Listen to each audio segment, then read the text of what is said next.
En la sociedad actual vemos que el contexto social nos mueve más hacia la santidad o hacia el pecado. Y bastante, ¿no? Y cada vez como más oficial, inclusive pareciera que ahora fuera obligatorio pecar por ley.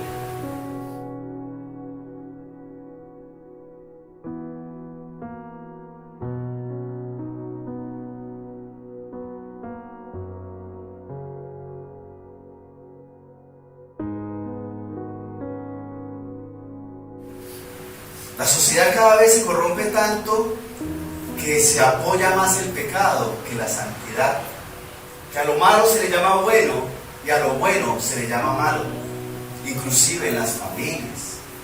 Y nosotros todos estamos expuestos a contaminarnos. Pero entonces la pregunta es, ¿cómo nos descontaminamos entonces? Porque lamentablemente todos hemos pecado, todos hemos cometido errores, todos hemos pecado delante de Dios. Y como ya hemos pecado, entonces ¿cómo hacemos para descontaminarnos de esas cosas malas que hemos hecho? Porque por ejemplo, veamos un ejemplo sencillo, la música.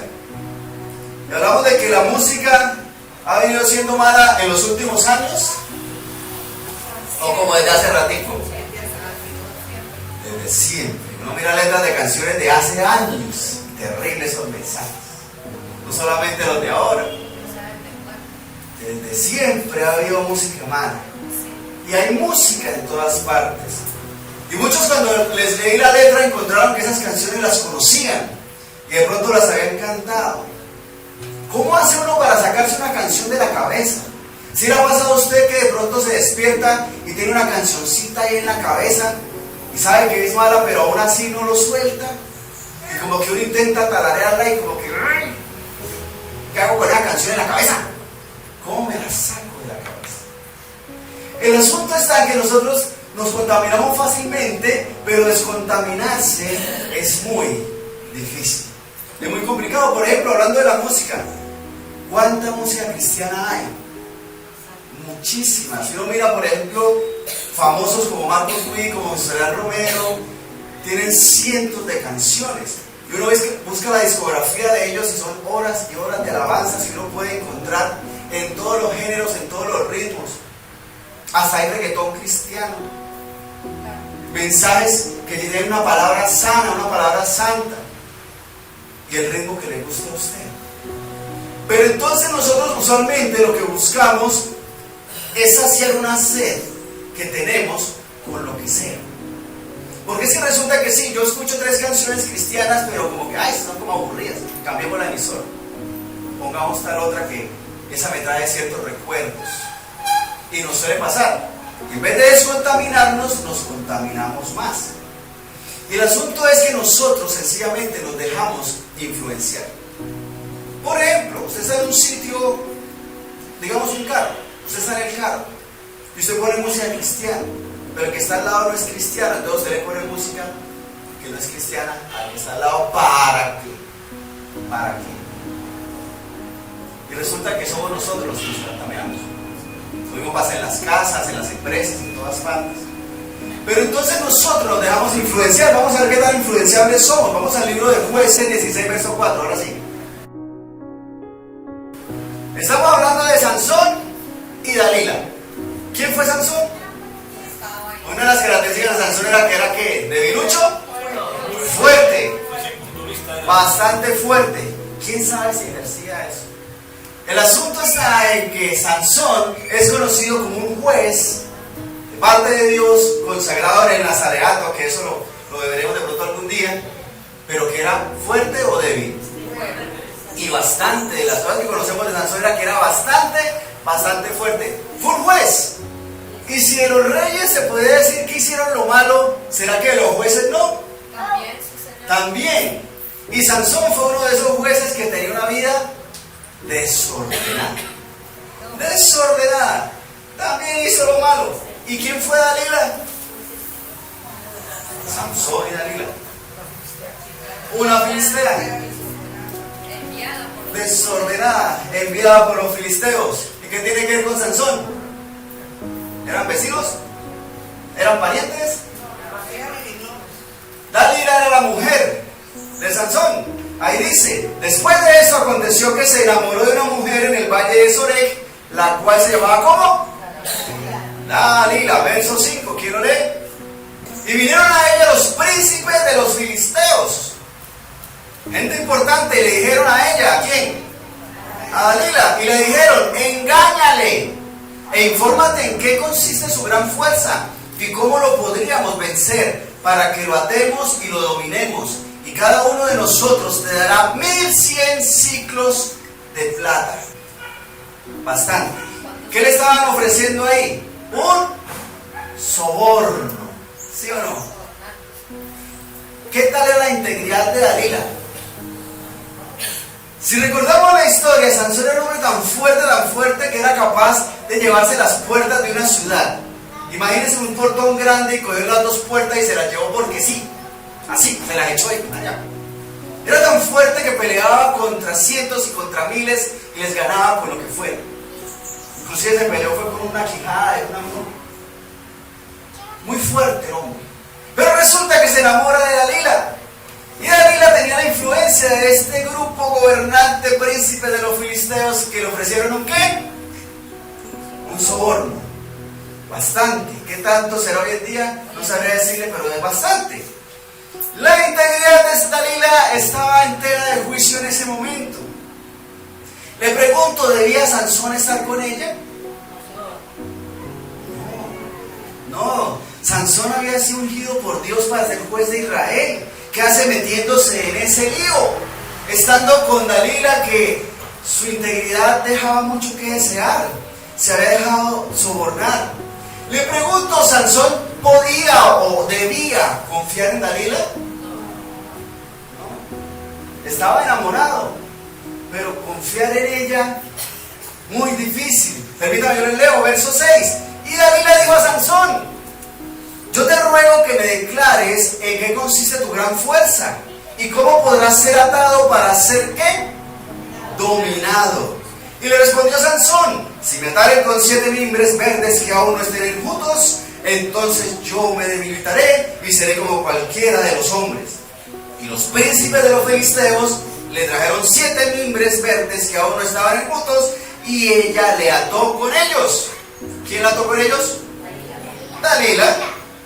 Y ella tenía hombres en acecho en el aposento. Entonces ella le dijo, Sansón, los filisteos contra ti. Y él rompió los mimbres como se rompe una cuerda de estopa cuando toca el fuego, y no se supo el secreto de su gran fuerza. Le pregunto, ¿será que Dalila iba en serio? Sí. Ay, Sansón, ¿cómo haces para ser tan fuerte? Revélame el secreto de cómo poder atarte, cómo poder dominarte. Y Sansón empieza a contarle el cuento. Pero ni corta ni perezosa, Dalila lo hizo. ¿Iba en serio o no iba en serio? Sí. Le pregunto, ¿será que Sansón se daría cuenta?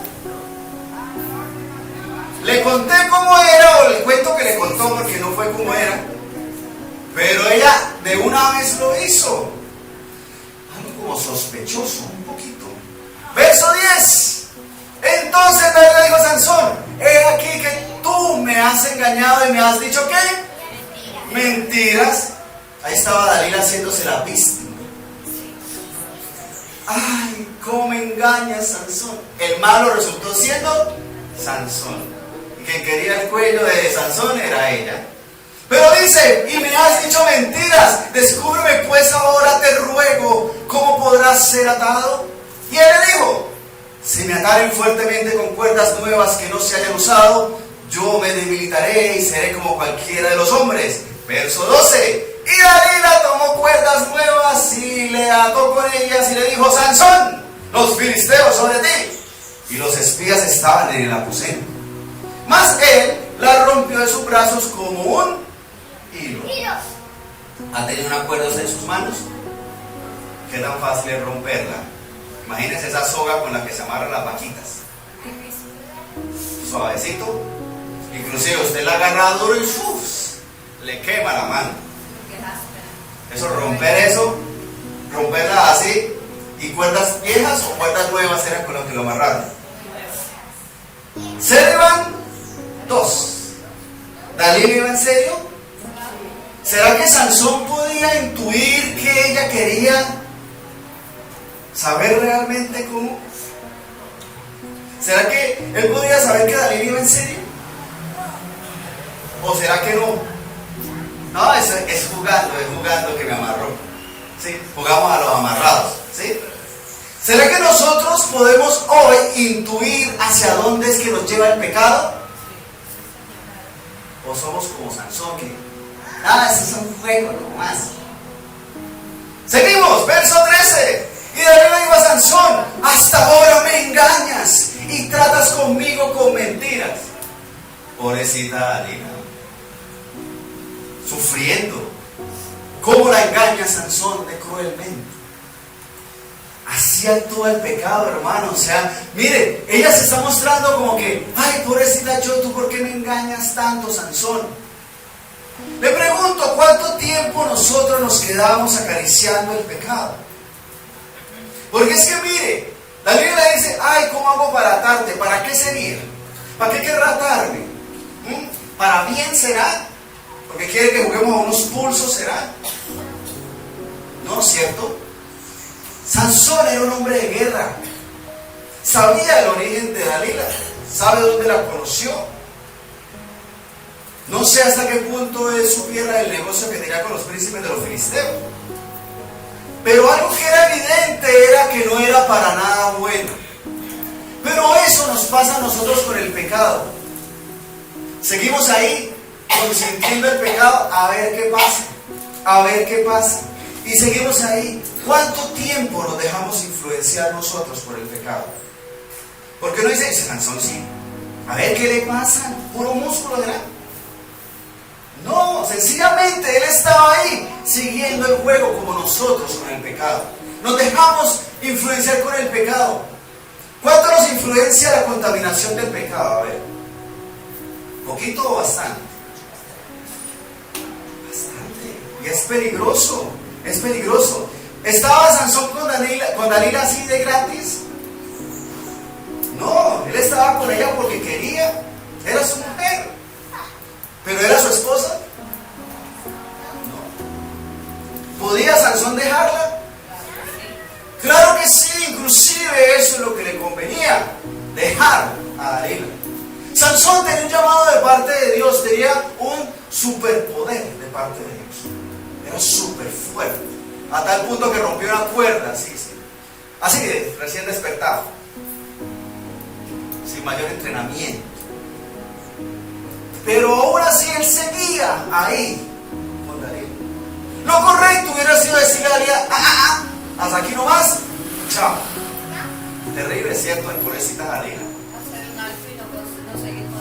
Hacer un alto y cortar ese asunto. Pero hay pobrecita Dalila tan engañada, ¿cierto? Tan sufrida. Porque ese Sansón no hace más sino decirle mentiras. Porque es que ese es el punto de vista del que no quiere soltar el pecado.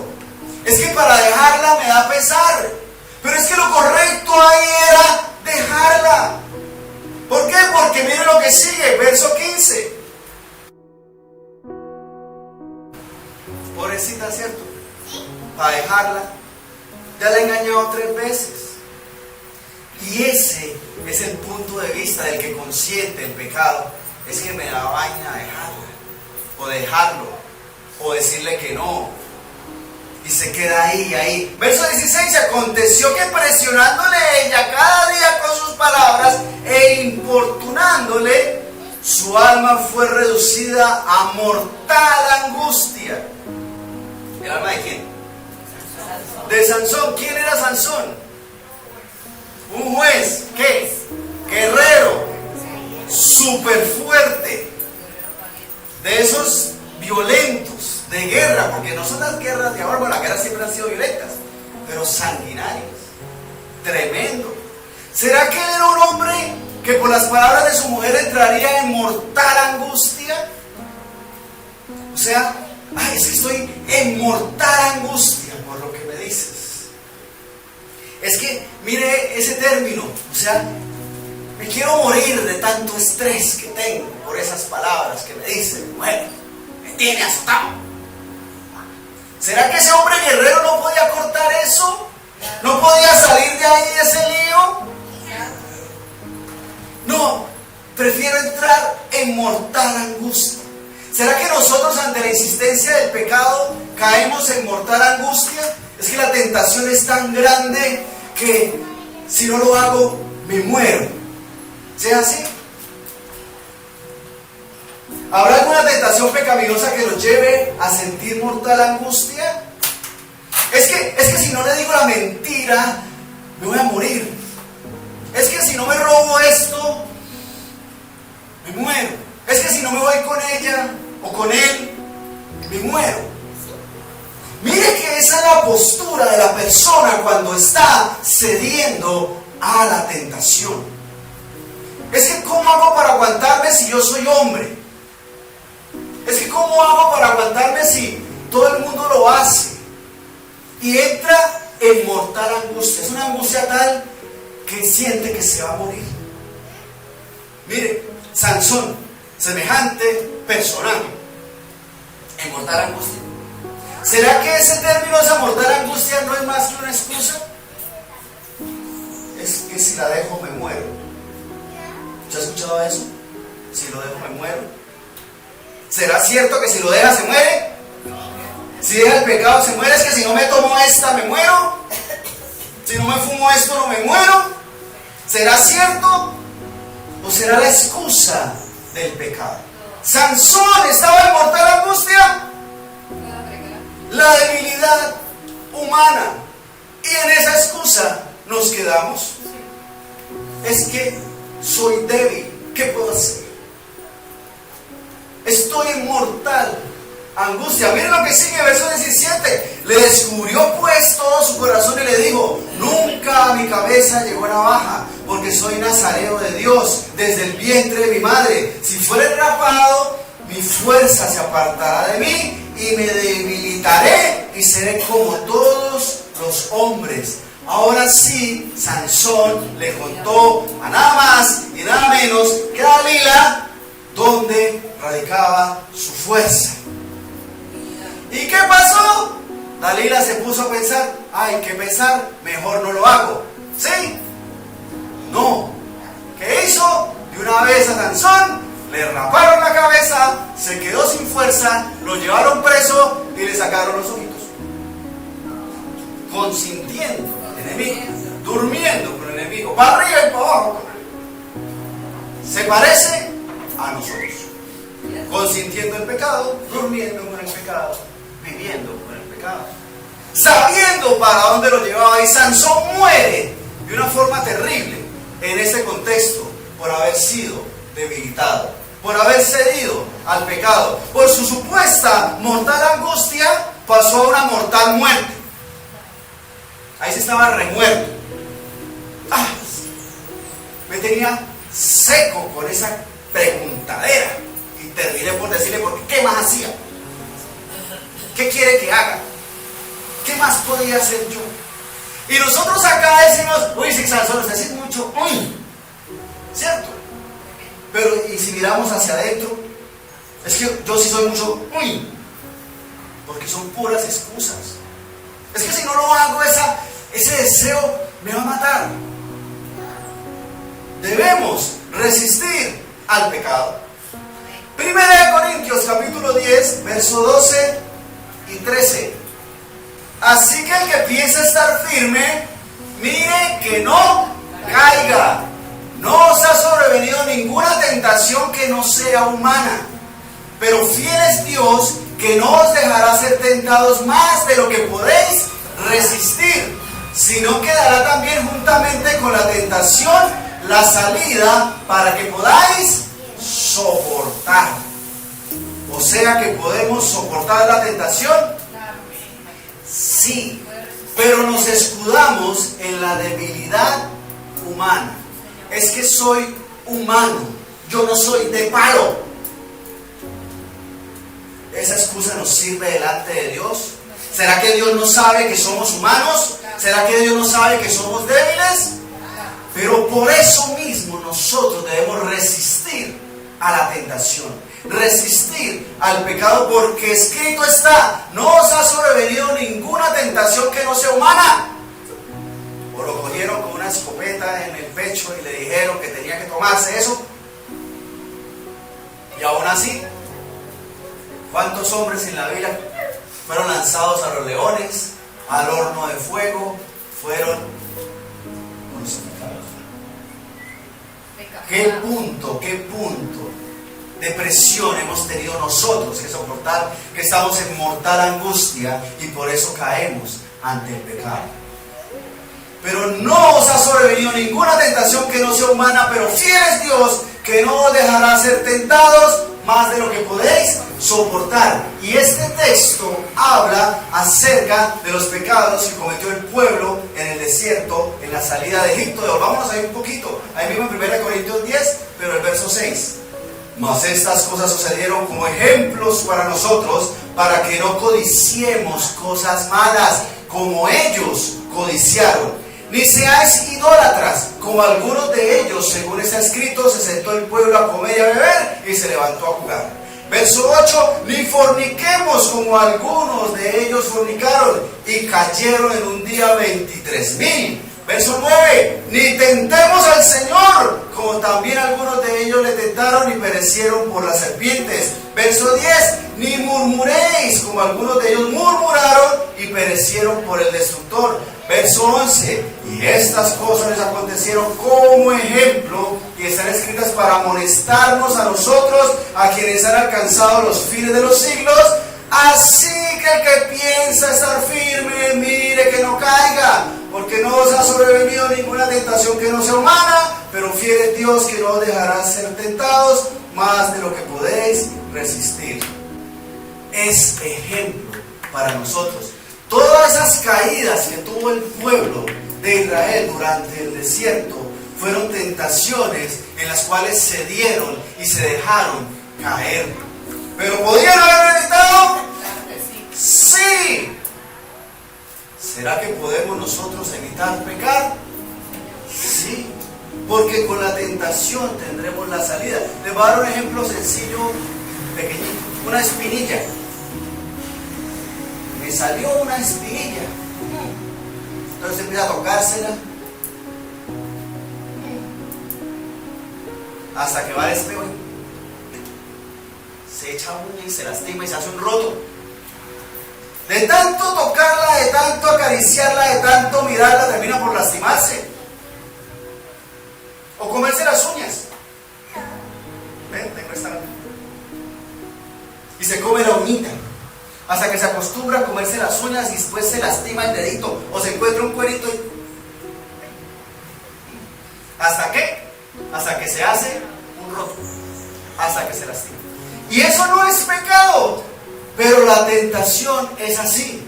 De tanto acariciar y buscar y neciar, termina por hacerse daño. Termina por lastimarse. Y eso no es pecado, pero el pecado sí es pecado. Y también funciona así. Y nos tienta aún más que la misma Dalila. Nos tienta y nos tienta y tal. ¿Será que? Venga, miro tantico. Venga, lo toco un poquito. Me le acerco un poquito. ¿Hasta qué? Hasta que se hace daño. Porque es que el diablo no tiene más oficio. Él está ahí para tentarte, para tentarte, para tentarte hasta que caigas. No tiene nada más que hacer. Es su trabajo. Y lo hace todo el tiempo. La tentación siempre, siempre va a estar ahí. Siempre. Y como nosotros ya hemos probado el pecado, nos es más fácil caer. Es más fácil volverlo a hacer. Después de hacerlo la primera vez, está más cerca de volverlo a hacer que cuando no lo ha hecho nunca. Y ese es el pecado. Proverbios capítulo 6, verso 27. ¿Tomará el hombre fuego en su seno sin que sus vestidos ardan? Ponerse carbones en el pecho para no sé qué. ¿Se le prende la ropa? Claro que sí. Le pregunto, ¿qué tan fácil es hacerse daño? ¿Qué tan fácil? Si por ejemplo vas a visitar a un carpintero, el carpintero tiene una sierra en movimiento, y usted le acerca el dedo, ¿qué pasa? Si se arranca el dedo, ¿qué tan fácil es volverlo a pegar?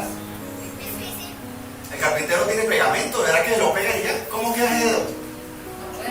Si vuelve y se le implantan, se cortó el dedo, ¡ay! Y vuelve y se lo puso y ya. ¿Se hace? No, ¿cierto? Es un proceso. Pero queda bien, se soluciona bien. ¿Es fácil corregirlo? ¿Qué tan fácil era prevenirlo? ¿Para qué le acerca el dedo a la sierra? Le pregunto a usted, si una persona va a manejar una moto o un carro y va a encontrarnos en la cabeza, ¿qué tan fácil es accidentarse? ¿Ah? Y si mata a alguien, ¿qué tan fácil es solucionarlo? ¿Y qué tan fácil era prevenirlo? Como dicen por ahí, si va a manejar, no tome. Y si va a tomar, no tome tampoco. Si va a tomar, no tome. Y listo. Si va a manejar, no tome. Y si va a tomar, no tome. Y ya. Y se puede quedar con las llaves. Y con el carro, o con la moto. Lo mismo sucede con el pecado, hermanos. Prevenirlo es fácil, pero solucionarlo, imposible. Nosotros debemos tener claro eso. Que es que, no, es que estoy en una angustia mortal angustia. Y por eso es que caemos en el pecado. Hacemos las cosas mal. Evangelio de Juan, capítulo 7, verso 37. En el último y gran día de la fiesta, Jesús se puso en pie y alzó la voz diciendo: si alguno tiene sed, venga a mí y beba. El último y gran día de la fiesta, esta fiesta duraba 7 días. ¿Cuánta comida y cuánta bebida habrá en una fiesta de 7 días? Pero Jesús se pone en pie y dice: si alguno tiene sed, venga a mí y beba. ¿Por qué? Porque es posible que después de 7 días de fiesta aún la gente se sienta vacía, tenga sed. Algo me falta, no sé qué es. Después de aún 7 días de fiesta. Pero mira lo que sigue diciendo: el que cree en mí, como dice la escritura, de que está hablando el Señor, de su interior correrán ríos de agua viva. Esto dijo del Espíritu. Aquí hace referencia al Espíritu Santo, esa con mayúscula, que habían de recibir los que creyesen en Él, pues aún no había venido el Espíritu Santo, porque Jesús no había sido glorificado. Nosotros debemos elegir cómo saciar la sed. Porque es que ¿de qué tenemos sed? Le pasa a mucha gente: tengo sed, ahí hay agua. No, pero no quiero agua. ¿Se ha escuchado eso? Es que tengo sed de chocolate, o sed de jugo de naranja. Cualquier cosa puede ser la sed. Y nosotros, como seres humanos débiles, llenos de pecado, contaminados, nos da sed de cuánta cosa. De pecado. Nos da sed de pecado. Porque ya lo probé, entonces tengo ganas de pecar. Lo que pasa es que uno no lo dice así. Vamos a salir con Dalila, más bien, para que no suene tanto. No nos damos cuenta que tenemos mucha sed de muchas cosas. Y nosotros debemos decidir con qué saciamos esa sed. Por eso Jesús se levanta y dice: si alguno tiene sed, venga a mí y beba. ¿Qué estaba ofreciendo? Agua, agua gratis, agua con hielo, con limón. Estaba ofreciendo al Espíritu Santo, que es el que sacia nuestra sed, es el que quita nuestra sed. ¿Le ha pasado a usted que está lleno porque acaba de almorzar y comió bastante y le ofrecen otra cosa deliciosa para comer y usted dice: uy, no quiero, estoy tan lleno? ¿Sí le ha pasado? Pero si es tan rico, ¿por qué no lo recibe y se lo come? ¿Por qué? Porque está lleno, porque está saciado. Y la sed por el pecado solamente la quita el Señor a través del Espíritu Santo. Porque estamos tan contaminados que descontaminarse es muy difícil y la tentación siempre va a estar ahí. Siempre, porque el diablo no tiene más oficio que tentarnos. Todo el tiempo. Amén. Y nosotros debemos darnos cuenta que si cedemos al pecado, nos van a sacar los ojos. Y si nos damos cuenta, pero nos hacemos como los que no entendemos. Pero necesitamos ser llenos del Espíritu Santo. Para terminar, Deuteronomio 30, del 15 en adelante. Mira, yo he puesto delante de ti hoy la vida y el bien, la muerte y el mal. Porque yo te mando hoy que ames a Jehová tu Dios, que andes en sus caminos y que guardes sus mandamientos, sus estatutos y sus decretos para que vivas y seas multiplicado y Jehová tu Dios te bendiga en la tierra a la cual entras para tomar posesión de ella. Mas si tu corazón se apartare y no oyeres y te dejares extraviar y te inclinares a dioses ajenos y les sirvieres, yo os protesto hoy que de cierto pereceréis. No prolongaréis vuestros días sobre la tierra donde vais, pasando el Jordán para entrar en posesión de ella. Verso 19. A los cielos y a la tierra llamo por testigos hoy contra vosotros que os he puesto delante la vida y la muerte, la bendición y la maldición. Escoge pues la vida para que vivas tú y tu descendencia, amando a Jehová tu Dios, atendiendo a su voz y siguiéndole a Él, porque Él es vida para ti y prolongación de tus días, a fin de que habites sobre la tierra que juró Jehová a tus padres, Abraham, Isaac y Jacob, que les había de dar. Nosotros siempre vamos a tener delante de nosotros la tentación y la bendición. La tentación y la salida. Nosotros sencillamente debemos elegir el bien y ya. Y ya. No ponerse a mirar, uy, pero es que tan bueno, tan rico, tan chévere. Y yo ya lo he hecho, yo después me arrepiento y listo. No acaricie el pecado, no se acerque a él, no lo busque. Porque si intentar saciar la sed y hacerlo de cualquier forma trae consecuencias graves, difíciles o incluso imposibles de corregir. Ya después de haber cometido el pecado, eso trae consecuencias, hermano, y se puede salir de ahí. Muy difícil. ¿Para qué arriesgarse?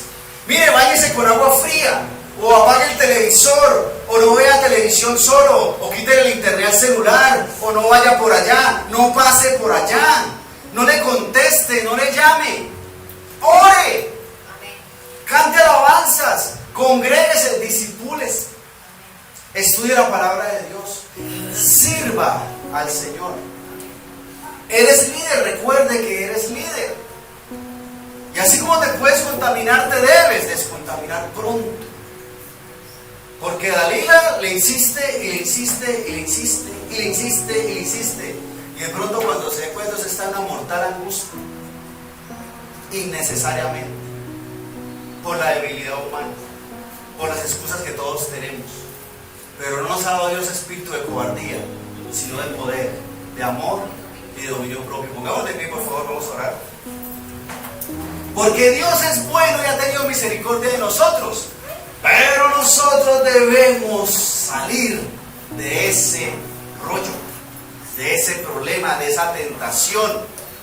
No quedarnos, ay, pobrecita Dalila, que me va a pesar, ya le he hecho mentiras 3 veces. La solución es seguir ahí.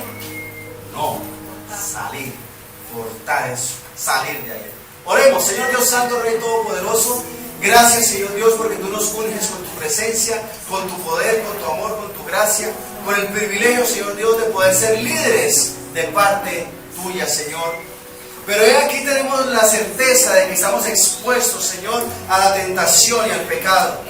Pero también, Señor Dios, tú nos has dado la facultad, Señor, de elegir el bien de parte tuya. Inclusive nos has dado el mandato, Señor Dios, de elegir la vida, Señor Dios Santo, elegir lo correcto delante de tus ojos.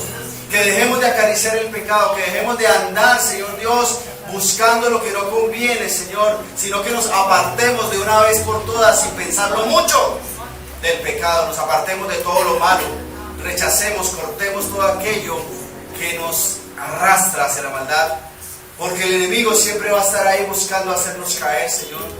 Pero tú venciste al mundo, Señor. Tú venciste al enemigo, Señor Dios Santo. Tú lo reprendes, Señor Dios. Pero nosotros debemos decidir andar conforme a tu voluntad. Te rogamos, Señor, que siempre andemos conforme a ti para ser buenos líderes.